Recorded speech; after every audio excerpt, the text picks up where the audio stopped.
Assalamualaikum warahmatullahi wabarakatuh. Saya Nasir daripada Nadikom Digital Senyum Rehat.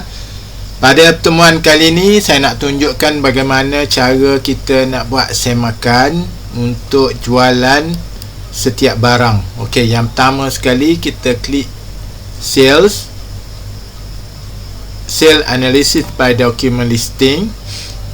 Okey, kita ambil 1 bulan 8 contohnya, kita klik dekat sini, right click dekat sini. Saya akan tunjukkan dua benda. Okey, yang pertama itu klik find panel. Okey, saya tulis sini gula. Okey, gula pry. Okey, gula pry. Saya klik kat sini. Lepas tu saya cari minyak. Okey, minyak. Okey, minyak masak supik. Okey, saya ambil dua ni dulu.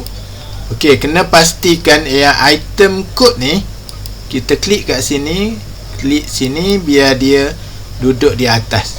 Okey, kita klik apply. Okey, sekarang ni dia akan keluar.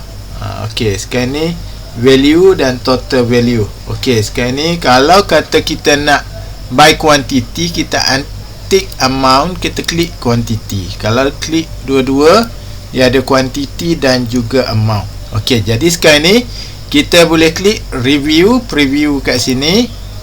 Okey, dia akan keluar minyak masak cash sale kita jual sebanyak.